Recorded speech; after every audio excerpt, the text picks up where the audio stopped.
0. Do you want me to break it down into opening Q&A for like town hall, that's the whole balance of the town.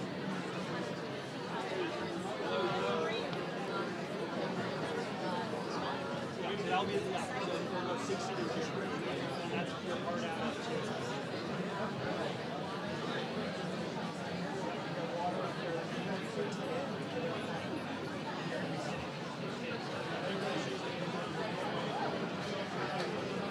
Yep, how you doing? Good.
1 minute. 1 minute. If you can find your way to a seat.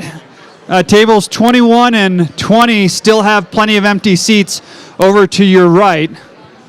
Also 11 and table 2 up here up front. We've got some seats here.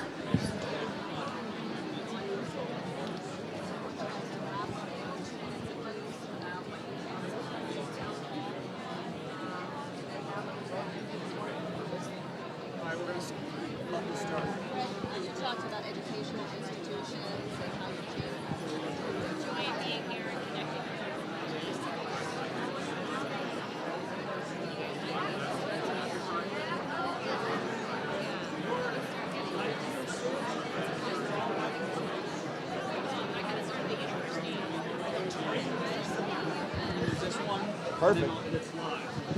All right. Sounds good. And then Tom will have the other one. Okay.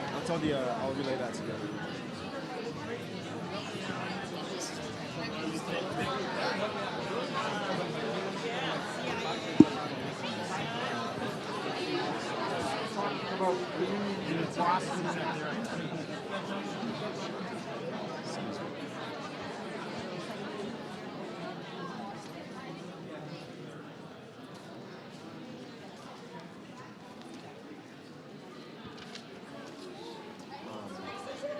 At any point, you guys can get your mics from back here.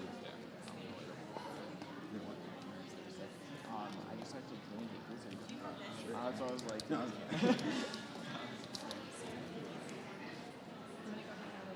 Yep.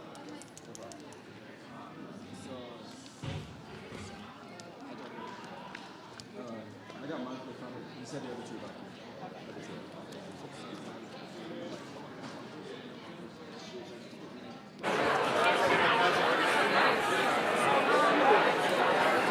Tell me when you want that live. And I'll give you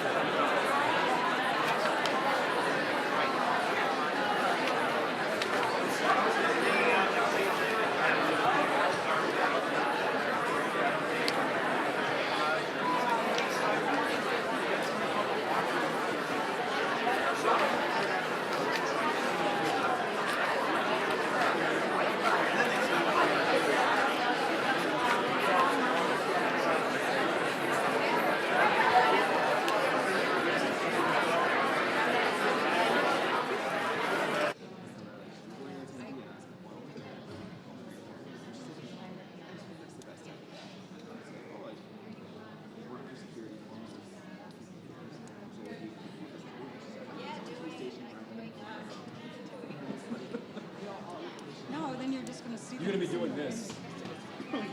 No, they'll just be in the camera.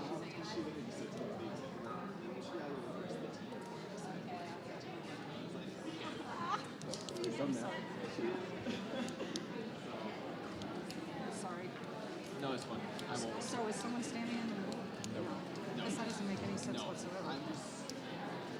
I'll take the plan. It would look so good. I don't care. I have no. This is the way Morgan's always done it. She said you'd be on camera all the time, so it stays in and locked in.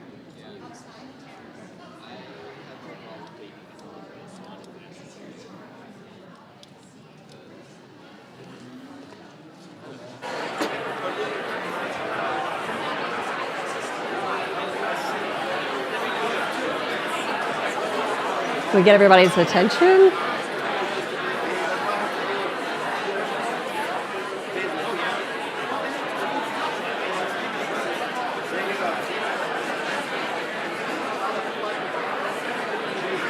Should I ring a bell? Should I ring a bell?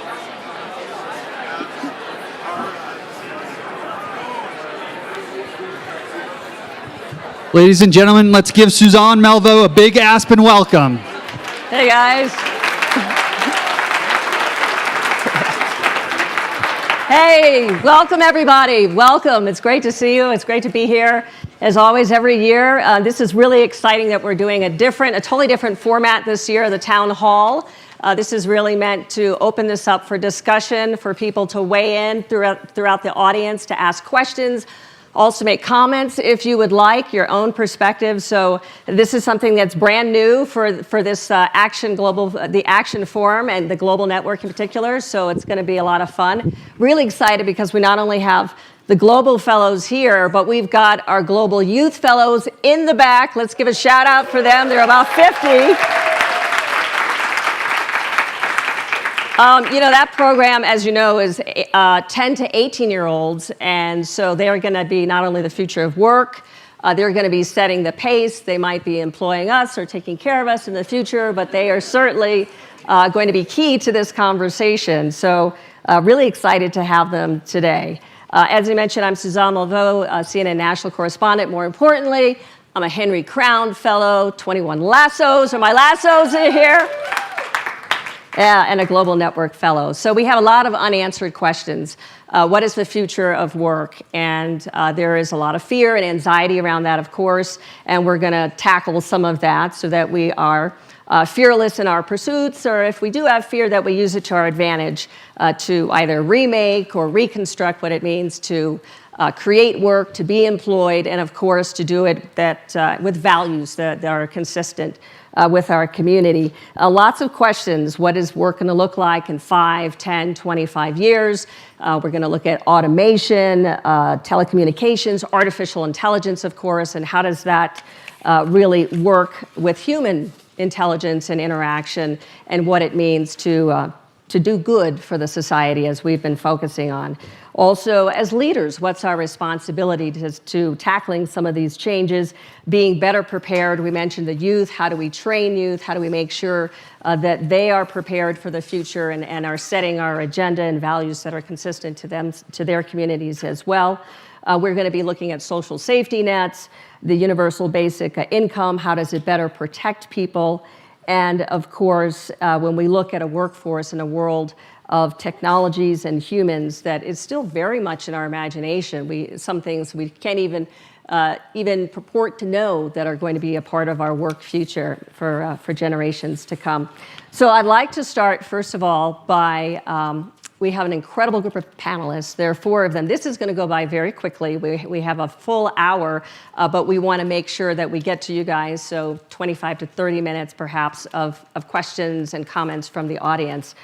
So we'll start with our panelists. We'll have quick introductions. We'll do a round robin of questions here, maybe a second round, and then we'll get to you before we do our closing remarks. So that is our format. I'd like, of course, to ask our panelists to come up. We'll introduce them. And first, we're going to start off with our action pledges and how this relates to the future of work. I'm going to start off with mine.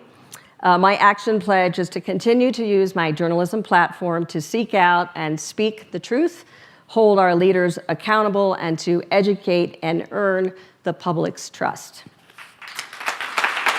Thank you. It's a tough job these days. All right, I want to bring up a first panelist. This is Sheila Marcelo. She is the founder and president of Care.com, a Henry Crown Fellow, and she joins Manoj Kumar. He is the founder and CEO of Naandi Foundation, also Aspen Global Leadership Fellow, and the reason I introduced them together is because I think they've been talking, they've been collaborating, and they've got a joint pledge. Come on up.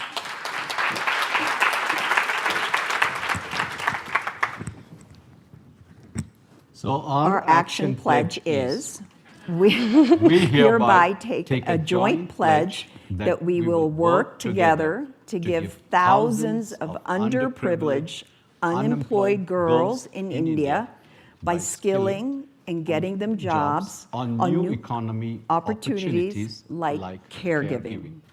Thank you. Well, way to go.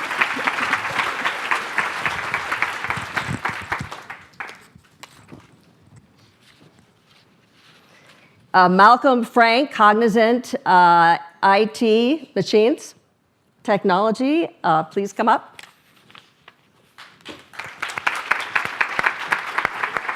I actually come with two action pledges. One, I attempt to make this an interesting, engaging post-lunch panel. We'll probably fail on that one, but I will not fail on the second one, which is we want to take 50,000 young workers or aspiring workers in low-income neighborhoods in the US and inject them into the tech economy. They don't have that bridge, but we've created a foundation of $100 million to actually create that linkage and to create that bridge. So that's my pledge. Thank you. Thank you. And I want to mention, too, that Malcolm is also the author of What to Do When Machines Do Everything. So we're going to talk a little bit about that book as well.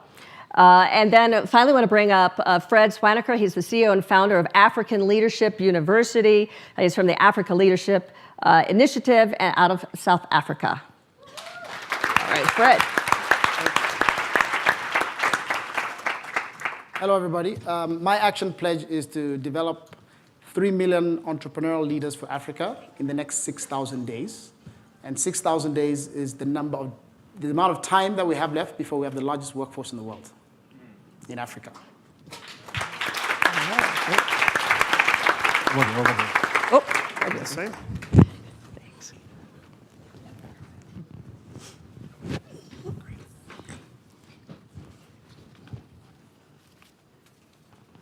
All right, so I want to start off with Sheila, this question for you, because I didn't know anything about Care.com until 4 years ago when I had my daughter, newborn, and I didn't know anything about anything, what was going on. And I know that you started the company because you had young children, you were caring for ailing parents, and you're a lifesaver. You're a lifesaver for so many people who don't know a thing about payroll or taxes, and I'm not an entrepreneur. In your world, in the gig economy, you've got thousands of people that are part of your world. Future of work, what does that look like in terms of how to make their lives better, and what do they need? Thanks. First of all, thanks for being a member. That's really, really awesome. Second, my son is here, Adam Marcelo, who is one of the inspirations, and his older brother too, Ryan, of why we started Care.com. I got pregnant at a very young age between my sophomore and junior year, and of course my husband Ron is here too. And Adam, our second son, when my parents were in the Philippines, and my husband's parents were deceased, and we needed to care for Adam because I was working at a technology startup. And so my father came and took care of him, but fell backwards when he was walking up the stairs and had a heart attack. And so this challenge of being sandwiched between childcare and senior care and my family has been a critical inspiration. But the other big inspiration, because you talk about the future of work, is that the #1 country around the world that actually exports care is the Philippines. And I had no idea. I certainly knew that I was raised by a Filipina nanny, and when I run into friends, they're thankful, and they use Filipino Tagalog language when they see me. They said they love adobo and pancit because they were raised by a Filipina nanny. And soon I started to realize that we had to do so much more, because now we have about 10.5 million caregivers just in the US alone on Care.com. And so in 2012, we bought a company called Breedlove and Associates in Austin, Texas, and we rebranded it HomePay. But what that led us into was actually starting to provide payroll overall services for caregivers, and helping families understand what it meant to actually employ caregivers. And so workers' compensation, Social Security, all of that. And then 4 years later, we then launched workers' compensation access across all 50 states so that families can acquire that for caregivers as well. We soon added access to healthcare. We will be announcing soon something we're doing with Shamina and her team around savings accounts with MasterCard. So there's a lot of different things that we're starting to think about. We launched the first ever pooled portable benefits for the gig economy. And now I think Uber and a lot of people are starting to think about that. But that, I think, was just our role. It's such a critical part, I think, of any private company because the Detroit Treaty, for many of you, because there's a lot of international people, what really started as a social net for many American labor workforce was because the automobile industry decided to fight or the unions decided to actually fight the automotive companies to provide the benefits. And that was called the Detroit Pact. But if you think about where we're going now with the gig economy and the growth and McKinsey's estimates of just millions of labor, who's going to provide their social net? If not for the marketplaces and the gig platforms. I don't like to call our caregivers part of the gig platform because it demeans the things that they do to actually care for Suzanne's child, my parents, whatever it may be. But the reality is they're freelance labor and they don't have a social net. So we really need to think about not only what I call artificial intelligence and technology, AI, but I call HI, which is the human interface, that they have to go hand in hand, and I think it's a responsibility of the private sector to lean in. Thank you. Manoj, I want to ask you, I mean, you've really changed the game in India. You've turned things upside down. Literally, what you are doing and what you have done is that you have held the government accountable for educating and following the education of 100,000 girls, young girls, and also you've been responsible for making sure that the government is feeding millions of people. So talk a little bit about the role of government in the future of work, and how did you manage to do that? So broadly, there were two areas where we did this disruption. One was when the government, because of civil society lawsuits, changed the fact that every child going to school should have a noon meal at school. It was not implemented because government said you can't convert schools into kitchens and there is not enough opportunities. So it was just not implemented, although it was a court decision. So our solution was to continue the dialogue with government, bring out reports on malnutrition, but eventually had to go out there and create large-scale kitchens and supply food to the schools and show that you can do that in large scale, and created a community-based demand which became a political force for the government not to negate the need for this. And eventually now we have almost 90% plus implementation of the meal. So it's the largest feeding program in the world, and my not-profit is technically now moved out and handed it over to someone else to run it. But the point I was trying to make, and similarly with education and skilling, what we had to realize is India has not been, even in 91 when we opened the doors to the global economy, we've not been able to capitalize on really the education space. We still continue to give the basic normal education, and you have 200, 300 million children who will get educated but would not have learned anything. And even if they had learned the maths and the languages, would not land them a job. So I think this is another opportunity for civil society as well as businesses and all kinds of leaders to influence government and say, here is a chance. You missed the first opportunity of taking the entire children to become adults who can have their own livelihood. But now we have a chance.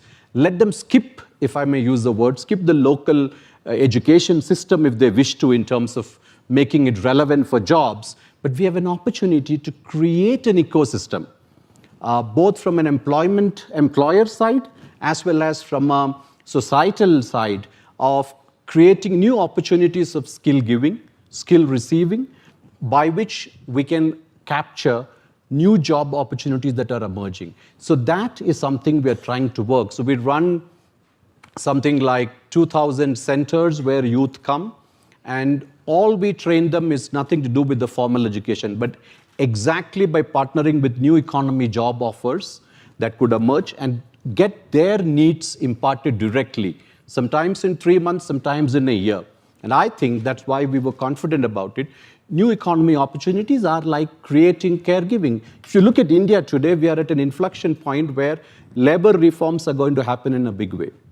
We had a feudal system in terms of the unorganized sector, whether it is a fruit vendor, whether it's a housemaid, or whether it's a caregiver. It's a completely unorganized feudal system that we have. I think time has come. It's sort of a pivotal moment. This is going to change. And you will have suddenly new set of labor reforms coming in, and that's an opportunity to seize. We need to bring markets there, and we need to prepare the youth to be ready for this. So I think this is a time for us to work together and make it happen. All right, thank you very much, Manoj. Malcolm, bring into the conversation here, artificial intelligence is your field, and you bring this from a practitioner's perspective here, digitizing many companies. You've said that 60% of those companies are healthcare companies. Yep. I want you to just answer the simple question of your book here, what to do when machines do everything. Talk about that space, the future of work, because that's scary, yep. That title alone. Oh, we're doomed. Enjoy your conference. They're taking over. Life's not going to be easy when you get home. There's a whole narrative that AI is going to eat all the white-collar jobs. It's going to destroy the middle class. We're going to have this barbell society of the hyper-rich and unemployed, and we're all going to sit home, drinking Mountain Dew and eating Doritos and watching The Price is Right all day and just waiting for our universal basic income checks to show up. Candidly, we think that's nonsense, and I'll tell you why. It's something counterintuitive is actually going on, that as we're moving to this radically digitized society and we're trying to deal with a lot of the social implications of that with Facebook and the rest, but what's occurred with jobs, it's actually created a jobs gap. So according to the US Bureau of Labor Statistics, we're 500,000 tech jobs short in the United States alone, and that's going to balloon to about 1.4 million just in the next couple of years by 2020. So we actually have a huge gap that our educational system and our social systems are not fulfilling. So that's actually the problem. And we've been to this bad movie before. If you take an economist view of industrial revolutions, this is really the fourth one where there's a major machine at the center. So the first was the loom, the first industrial revolution, and the Luddites were right. The loom could do the work of 40 Luddites, and so they went and tried to break the machines. But what happened when people back then would have 2 or 3 shirts that would really smell badly, and that's what they wore, and it created this expansion where when you could clothe the world, there's the mercantile trade, and so it created economic expansion and actually more activity and more jobs. That happened again with the steam engine. It happened 100 years ago with the assembly line, and we believe that it's going to occur a 4th time with artificial intelligence platforms. So there's a lot of improvement in our society. We think our educational system, healthcare system, governmental systems got to help us. We're going to look back in 20 years and be horrified at what we dealt with. Just picking on the car alone, 1.2 million deaths per year on the road, and then you have 10x that people permanently maimed. We're going to look back and just think that was just crazy that we live that way, and more importantly, that will unleash many, many new jobs and many, many new forms of activity. So we always obsess on what we're going to lose. Are we going to lose millions of jobs because of the bot? Absolutely. They will go away. But it's actually going to enhance and make 75% of jobs actually better. And we think it's going to then generate a whole new set of jobs that we can't explain right now. So we think this is a story of change, but it's also a story of optimism. All right, good. Good to be optimistic about it. I know there is a lot of fear around that, and we'll talk a little bit more about that. Fred, I want to bring you into the conversation. You have a very unique role in the sense that you have been creating educational institutions. You've been blowing them up. You've got primary, secondary, business education in schools around the world. And you teach in a different way because you talk about not having your students declare majors, but missions, and that somehow you're taking out some of the metrics, the measurements, the traditional ways in which you identify progress in education and redefining that, if you will, teaching people how to learn. Explain how you are doing that, and what does that mean for the future of work and jobs? Sure. First of all, just a quick poll. How many of you, if you think back to what you studied in college, how many of you are doing a job today that's exactly related to what you studied in college? Show of hands. Wow. Not bad. That's what I thought. Yeah. It's less than 10% of the room, right? And this is, so it's always been the case that universities are actually not the vehicles that develop the workers of the future. So it's nothing new in my mind, right? So the way, when we looked at the challenge of developing Africa's next generation of leaders, we didn't want to repeat the mistakes of what has happened in the rest of the world. We said, let's actually build institutions that can actually be more relevant to where the world is going versus where the world has been. So 3 things that we think are crucial to prepare young people for the world that's of the future. First is, instead of giving them a narrow set of academic disciplines to study, so when you go to college, they give you a menu and they say, Bachelor of Science in Chemistry, Bachelor of Arts in Physics, etc. It's got nothing to do with your passions. It's got nothing to do with the job you're going to do later in life. So we instead give them a menu of problems. So we've identified what we call the 7 grand challenges that Africa is going to face in the next 50 years. These are big problems like healthcare, education, infrastructure, and so forth. And 7 great opportunities where we've been blessed, like agriculture and arts and wildlife conservation, things like that. And then we ask the students to choose a mission and not a major. And they pick one of these problems, and then they curate their own personalized learning experience around that problem that they want to solve. And so the ultimate aim is to create problem solvers, because the world will always need problem solvers. And once you learn how to solve problems, when the world changes, that ability to solve problems will allow you to solve new problems as the world evolves. So that's the first thing. The second thing we believe is crucial is that education institutions need to really think of themselves as moving from what I call just-in-case education to just-in-time education. So just-in-case education is I give you a whole bunch of facts and figures, just in case it's relevant someday.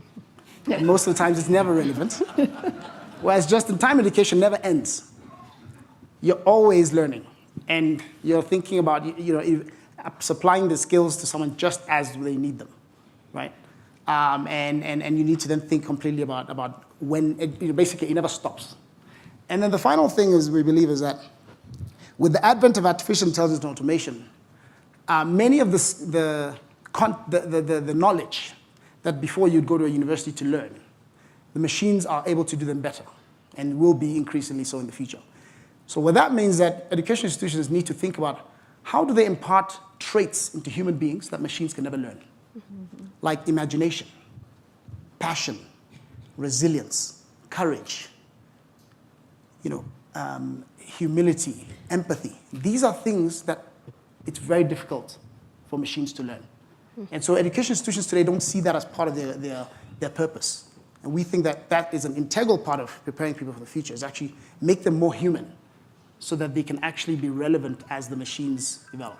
I want to toss out a few questions to the whole panel, and then we'll open up very, very shortly. But Sheila, to you, there are some things that are happening here that are a challenge, I think, for a lot of folks, and particularly those who are part-time workers or gig workers, or perhaps we don't want to use that term, but they're the anti-immigration feeling, and potentially a U.S. policy that follows that. I want to talk about how does that make an impact in your world and the workers who you deal with, and do people decide that they want to legally employ folks? Is that something that they, or do they want to do it under the table, save some money, and that puts a whole population at risk? And how are these anti-immigration sentiments even perhaps creating fear in legal immigrants, legal workers who are here, who perhaps don't want to step up and say, hey, you know what, I do want benefits. I do want a better workspace.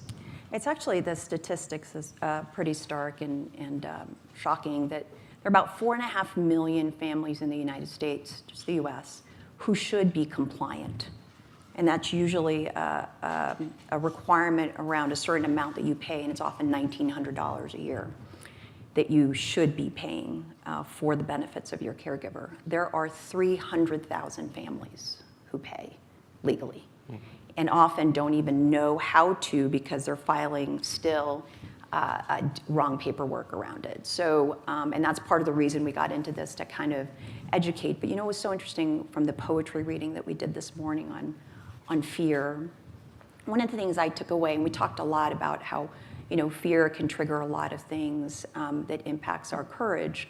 And I sometimes, you know, I sat there thinking, well, fear also, being a parent, and we know this, the analogy I used in my group, fear can also strengthen love. It can also remind us of that opposite of caring more. And it affirms that feeling because, like our children, we're fearful because we care so deeply that nothing happens to them, right? It's also the same humanity that actually brings out passion.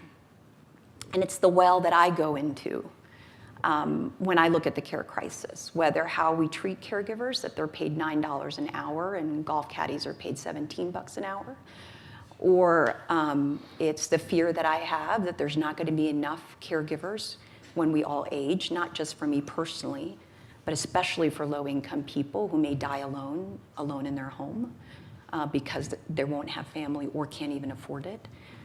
So there's lots to fear, to your point. Immigration, all of these things, doing things the right way. The reality is the human side of empathy, I think it's going to be there for all of us. We will transcend boundaries. We have to. We have to care for our loved ones. So I think that passion will conquer those fears. The same passion that I dig deep to remind me every day how hard this job is and why I keep doing it. There are other, I think, blocks and fears that we have as well. There's a reemerging sense from out of Europe and certainly the United States of a return to the borders, to the tariffs, to closing free trade and emphasis, and even fear of a trade war on the horizon. That would speak to, I think, the opposite of the globalization that you write about. Mm-hmm. How does that factor into the future of work? Is that really a threat, a real threat in some way, or no? It's absolutely a real threat. Look, it's we've all grown up in this construct of the G7, of the industrialized nations of the last 100 years. I think that we're now moving to the D7, and I'll tell you, if you spend time in China, they refer to AlphaGo beating a human in that game as their Sputnik moment. And so they are all in on AI, and they are all in on creating this digital economy. The problem is, as we go through this transition, we're seeing in Europe and in the US, labor laws and immigration no longer foot with what's needed for that digital economy. And that's a massive, massive problem. If we look back 100 years, 120 years ago with Staten Island, with Ellis Island, that was all about actually bringing workers into an industrial economy. That was the rationale behind it, and it worked spectacularly at a human level and at an economic level. If you look, as I said earlier, we don't have enough tech workers. But I grew up in a neighborhood, I grew up in Cleveland, which in the 70s, I've heard all the jokes, but it was a tough place to grow up in that when I was born, it was the 5th wealthiest city in America. And by the time I graduated high school, there were no jobs. I mean, I had to leave if I wanted to, have a certain type of profession. So the point is, it was gruesome to watch that, and you understand the emotion. And when people don't really conceptualize and fully appreciate the transition that's going on, that's when there are ugly conclusions that start to come from that. So to bottom line what I think is going on, it's very dispiriting. I think this is a fundamental lack of leadership from our political leaders. There's no other way to state it. But the problem is, when you get elected every 2 years in the system, you got to feed the beast. And this is red meat for politicians in democracies, as opposed to laying out the case that we need to manage this pivot and manage this transition to a digital economy and have digital labor to support it. But it's a lot easier to get votes, to get into demagoguery, and to, as every time we turn on your channel, we're filled with it for the first 22 minutes of a 30-minute. I'm like, is there any other news? We're overwhelmed with this. And unfortunately, I think our political leaders are taking us the wrong way on this instead of the right way. I wish it was my channel. If I could say I own this channel, I'd make change. I don't own it, but I am part of that, and we do our best that we can. I want to bring Manoj and Fred into the conversation about, you both talked about education and the leapfrog, the jump that you want to make from perhaps the college experience or the work experience in the office, that is an outdated mode. But we're focusing on values here in the action form. And I'd like to challenge you on that. I mean, the college experience itself, does it not have value? Are there things that working your way up that corporate ladder that still does have value and really instills some values that you wouldn't necessarily get if you directly train folks to do things to go in a certain job sector? No, I mean, I think what I'm saying is actually the exact opposite. I'm saying that today, most education institutions don't see themselves as, they see themselves as knowledge enterprises. And if you think about what are most universities ranked on, how much research do you do? Professors are promoted because of research and so forth. And instilling values into young people is not one of the things that they're recognized for. Right? You hope it happens by accident, but it's not an actual deliberate approach. And so that's why, for example, we call ourselves African Leadership University for that very, recently we had some of our faculty leave because they said, you're not academic enough. I said, yes. Academics is a means to an end. It's not the end. You need to think about adding a lot more to someone than just facts and figures. You need to teach them values. You need to teach them, what it means to be a good citizen of the world and all of that. That's part of your mission. It's not just to teach because otherwise you're not preparing someone for the world that they need to go into to be leaders. So, that's really what I'm saying is that education institutions need to realize that their job is to prepare someone to become a good human being, as well as just to become a worker.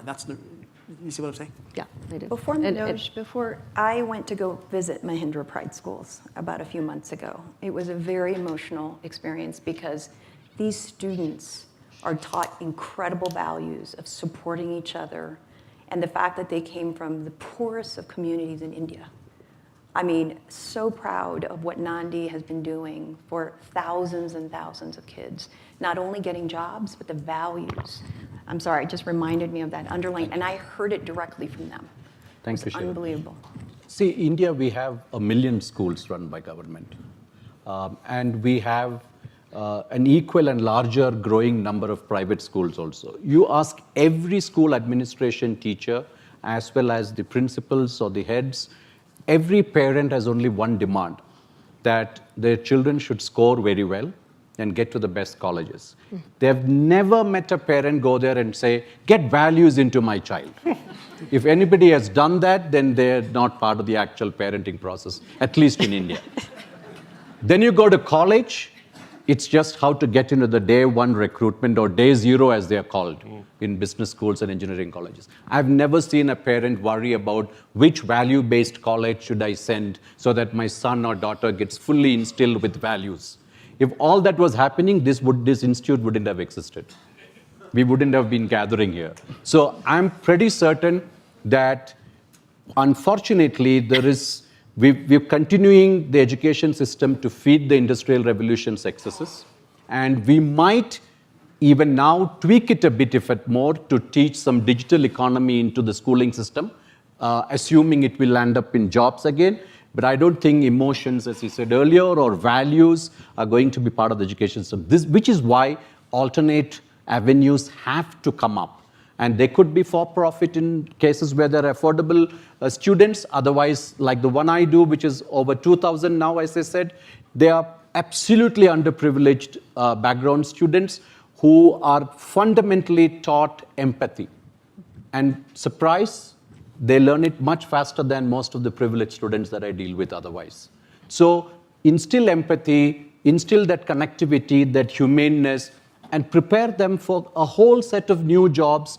And when I talk to, including part of the students that I train are hired by Cognizant in big time in India. I mean, most of the IT companies, as well as the other economies that are emerging new, employ my unemployed youth without a degree.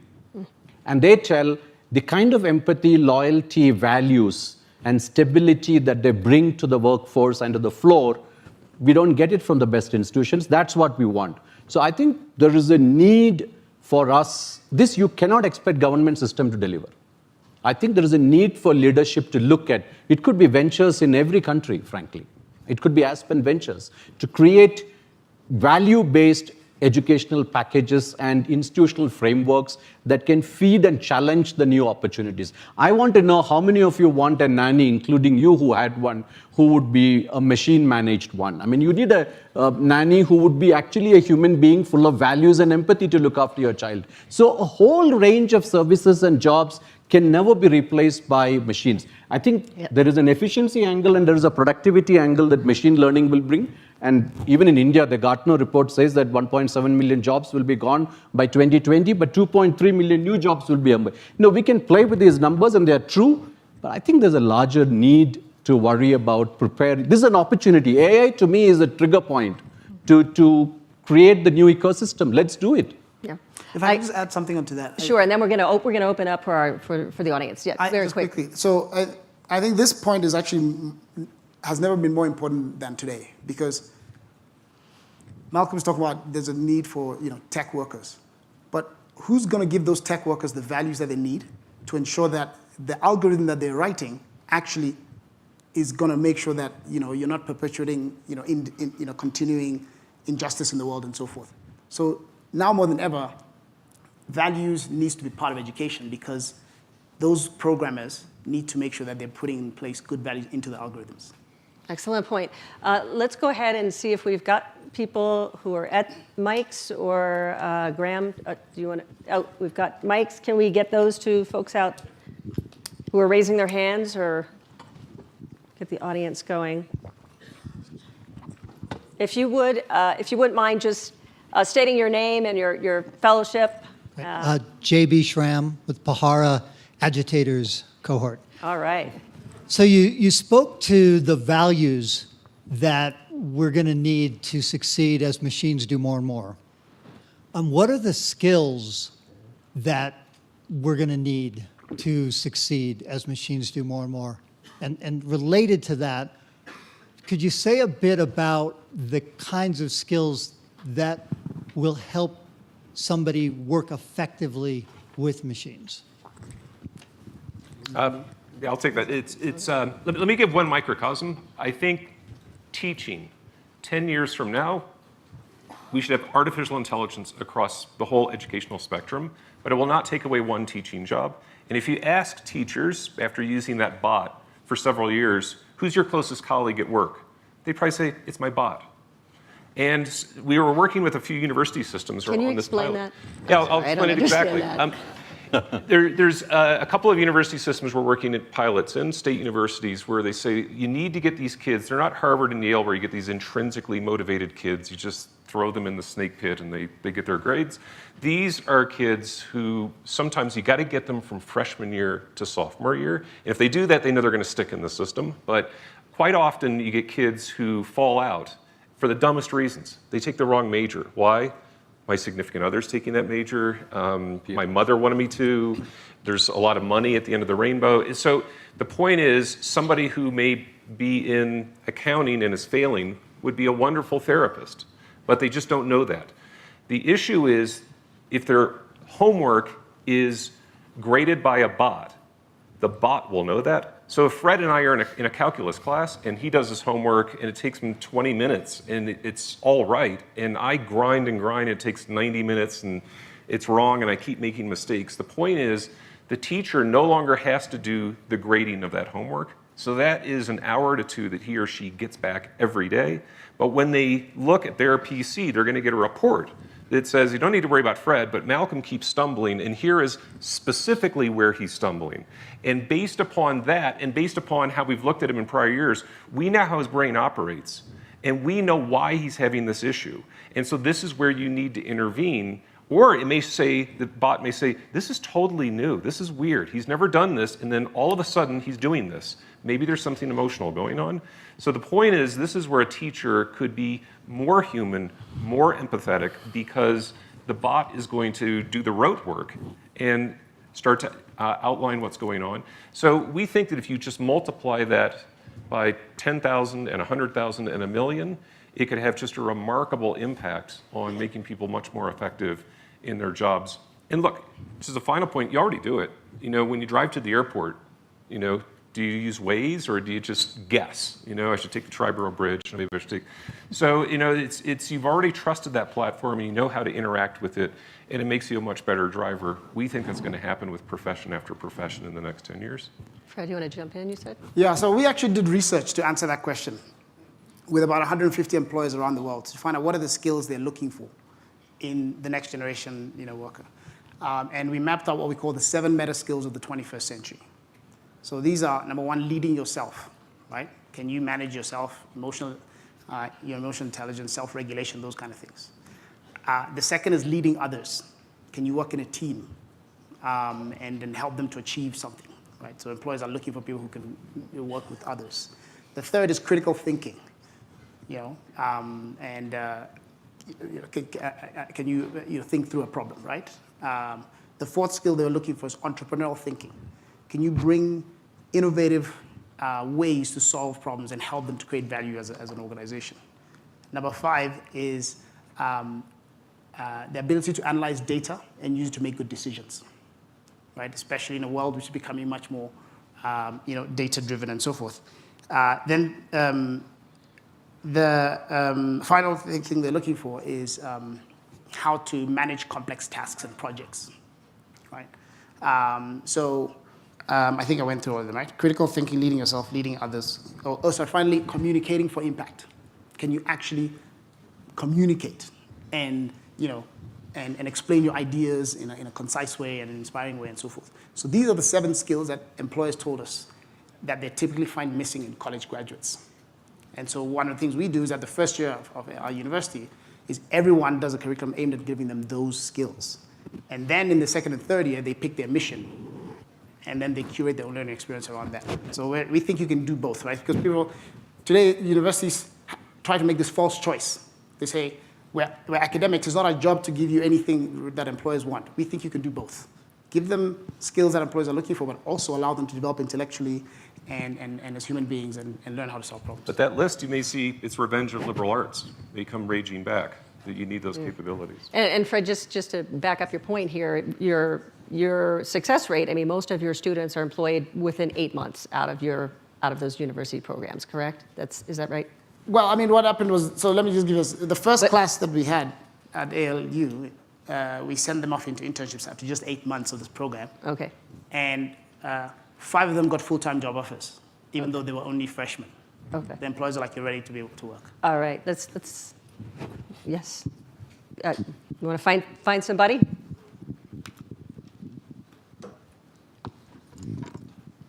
Just state your name and your Hi, thank you. My name is Rehema Kaswe from Ali, East Africa. I personally believe that the greatest injustice facing Africa and other developing countries is not poverty, diseases, or war. The most profound challenge is the failure of the education system to empower people as leaders. And so my question and concern is, and thank you, you're doing very great job in empowering young people, but how can we make this scale whatever we are doing? How can we engage at policy level so that we don't only touch individuals, so that we touch systems? Because in order to galvanize change, we must have systemic transformations. Thank you. I could give an example of that. You know, I know we've been talking about skill at the college level. It's interesting, as we got into the care space in early childhood development, a lot of people don't know that the brain, 90% of the brain development of an adult-sized brain actually happens between the ages of 0 and 4. A lot of people don't know that, and I learned this at care.com. Somebody probably correct that data. But you know, so what's interesting to me is that now, if we look at Europe, say France and Germany, 80% participation of women at work in the last 30 years. It's been flat in the US, about 70% or so. But we're now starting to outsource that to other people, caregiving of children. And so to Manoj's point, it's not just overall empathy, but how are we thinking about the quality of care when our children's brains are developing? We see this a lot in the inequality in this country. A lot of data have shown that when children don't learn a ton of words in their early childhood, it impacts later, everything. Certainly leadership qualities, but we're even talking about incarceration, just living in overall society. Certainly reskilling is going to be an important thing with AI, but now I'm going somewhere so basic that we as a government don't even think about that, and we don't fund it well. With Head Start, I think those that qualify, only 6% are served today. I mean, I'm learning all these things on the policy side. So what we've done is we've launched a 501c3, the CARE Institute. It's a not-for-profit, running it like a for-profit. We're actually working with government to try and find solutions, sustainable solutions to fund it through loan guarantees of providing the loan to get the training and treating it just like roads and bridges, except it's a care infrastructure. And you get a tax credit forgiveness for the training program. We do it in other educational systems, but how do we do that in early childhood? So I completely agree with you with systems change and scalability. There's no other way to do it. We have to get government involved. Manoj, you have a similar. Yeah, I was going to say that there is importance needed even in labor reforms, and we need to work on that. We need to ensure that if we create a cadre of caregivers in new economies like India or other parts of Africa, how do you ensure that there is social security there? Otherwise, it will not be understood the way to attract the best talent towards that. Because caregiving here is not just babysitting anymore. As she said, cognitive development has to be imparted. I mean, it's a very critical new area that is coming in. Values, concepts, emotional intelligence are all initial imprints that happen in 0 to 5 age group.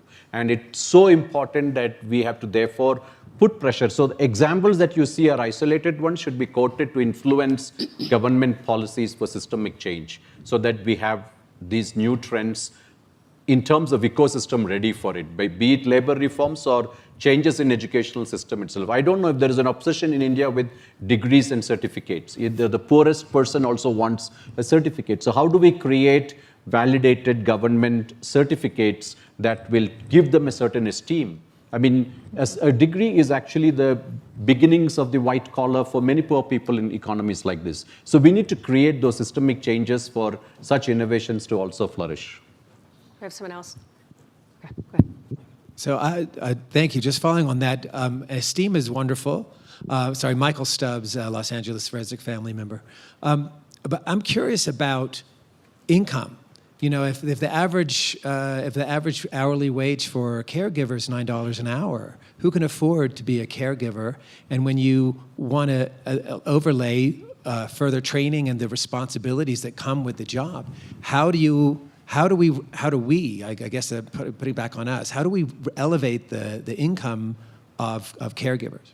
I think there's got to be awareness campaigns. We have Who Cares, which is really critical and important. The other thing is, as a private sector, we don't allow any jobs on care.com to be posted below minimum wage. But so much of what we really believe in is creating career pathways. That we don't believe that if someone decides to learn to be a nanny and we start to professionalize, create certification and badging around that so that we, as consumers, start to see the value of the certification that they went through.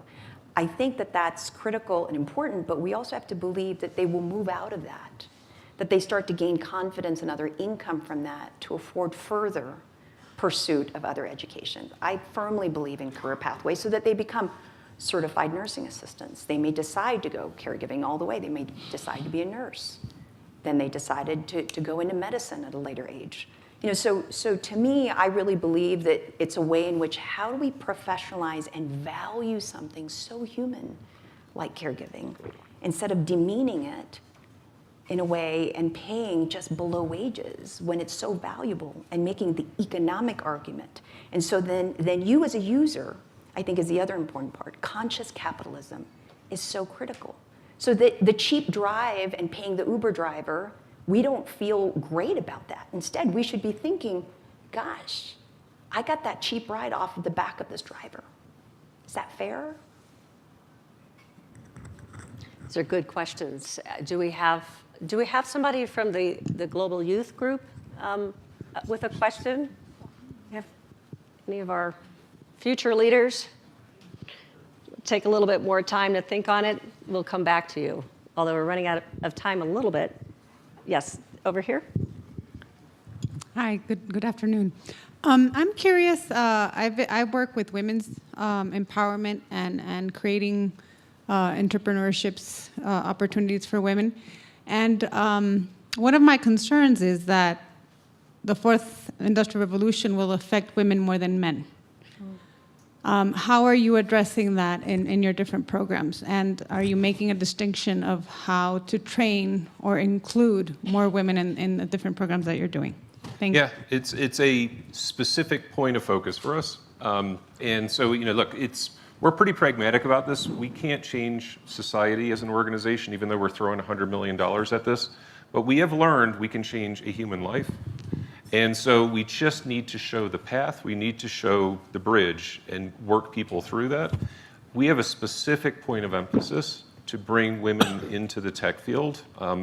And so there's really several elements. And Fred talked about this. It's not just hard-level coding, and that is actually where the problem resides. It's, for whatever reason, boys want to code more than girls do. Don't know why. That is just demographically what's going on. But the second stage of what we're talking about, when artificial intelligence truly just goes horizontal across every sector, that's where you're going to see so many broad capabilities which are needed. So one of the jobs that we write about in the 21 Jobs of the Future is a AR and VR, augmented reality journey creator. And so that is one, we think so many businesses need to create these. It's going to be a job that's going to be ubiquitous. And we think those are jobs that really fit so many skill sets for such a broad group of employees. So this is an absolute point of focus for us, and we're working very, very hard to address that. But it's something that it's essentially, we talk about it internally, it's our affirmative action inside tech to try to address this problem, and we're doing it with our foundation. One of the things that Malcolm also talks about in one of his books is really the role of millennials and how they are changing the game in a positive way. And I just want to quote this really quickly before we go to one of the questions in the audience. You said, in many circles, millennials have developed a reputation as an over-tattooed, hyper-pierced, unserious generation of slackers. This is the furthest thing from the truth, the furthest thing from the truth. So with that, let's go to our global youth leader in the back. We found one with a question. Go ahead. State your name, please, where you're from. Hi, I'm Julian from New York. I was wondering if less developed nations are more or less vulnerable to these economic and technological changes than more developed nations.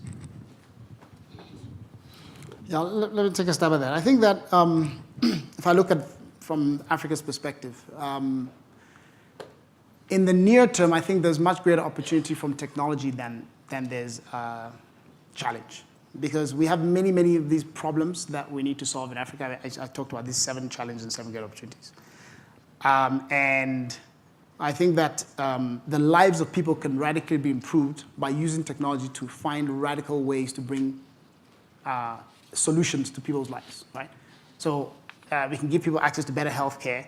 They can be, better fed. They can get better energy. They can get all these things that we can use technology today to leapfrog existing, systems. And we are actually far better placed because we don't have legacy to leapfrog and use this technology. So if you think about it, it's becoming faster and faster for different societies to develop. Right? It took the U.S. It took Europe about 1,000 years to get wealthy. It took the U.S. about 300 years. And it took Japan 100 years. It took Korea and Singapore 60 years. China's doing it in 30 years, right? And Dubai maybe in 15 years. So what have they done? They use technologies that previous societies that have developed, and then they literally bring it into their society, and then combine that with good leadership, and you can rapidly develop. So I think that's the opportunity that we have.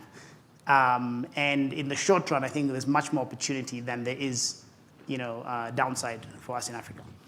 Very quickly, I want each of you to address this. We talk about the fear that we have. We are all leaders in this room. We are trying to overcome those fears in the future of work. What is the most important fear in your life that you need to really tackle, overcome, to take a look in a real way, the future of work? And in a positive way, that we see something on the other side that is meaningful and fruitful to our communities. I would say that we have an exciting opportunity to really use our privilege. Because everyone in this room is privileged. Everyone who has an education is privileged. And I think the only way you can justify your privilege is by using whatever education you have, network skills, to serve others. And so how do we think about preparing young people to realize that the fact that you have gotten to this stage in your life and gotten education, the only way you can justify that is by going out and using it to serve others. So to create a whole generation of servant leaders who can really transform Africa, the world. Thank you, Fred. Malcolm? 2 thoughts. One is fear not the bot. Don't be a neo-Luddite. Don't try to slow it down. It's going to happen. So you need to learn how to embrace it and make the most of it. So I think that's number one. The second, I'm going to steal from Fred. I'm inspired. But it's all about empathy. The second is machines are going to do what machines do extraordinarily well, which means that people need to do what people do extraordinarily well. So if you don't have good bedside manner, you're going to find it really hard in the next economy. So amplifying empathy in harmony with what the machine can do well, I think is where the solutions will be found. Manoj? I'm someone who believes that 3 words have already become redundant. We do not accept it. One is school, the other is office, and the third is home. They're all taking new dimensions. And my greatest fear in this changing lexicon of the world we live in is that we are going to be not acting. We're just going to be indifferent and wait for AI or technology or the next revolution to take over our lives, and we'll just watch. That shouldn't happen. That's my fear. I want people, many of these changes, we learn the impact in hindsight. We have today the opportunity to know what's coming. I think it's high time we all should act. I fear inaction from every one of us, which could be about helping others, it could be about instilling empathy or value-based education, but we need to act. I fear just indifference because we're not going to know and suddenly our lives will be taken over. Sheila? I fear the playbook. I fear that there's an expectation to follow a specific path for success. I fear there's a way to act like a white male running a public company. There's a fear that this is the path you must take, and that systems change is really hard, and that sounds really crazy. What are you talking about? Who are you? The fear that someone's going to judge you, that, oh, you're really unfocused. You're just all over the place. Because this fear of this playbook suggests that there's only one path to actually solve these problems, when the reality is it's really, really hard, and it's okay to be crazy, and it's okay to try different things. Thank you, Sheila. I'd like to do a little quote from Malcolm's book here that says, as the old expression goes, I want to leave this for you, that when it comes to the future, there are 3 kinds of people. There are those who made it happen, those who let it happen, and those who wonder what happened. So, as we all try to overcome our fears, may we all do that in earnest with each other as a community and face the future of work. So I want to thank you, the panelists, for an excellent group. I want to thank our audience for the great questions, and appreciate that. So thank you very much. The near future in 30 minutes will be the start of the topical dialogues. You have all of those assignments in your personalized agenda on your badge. Those will begin promptly at 2:30. Also, an important note, it's not only campus policy, but county regulations have no smoking on campus unless it's in an enclosed vehicle.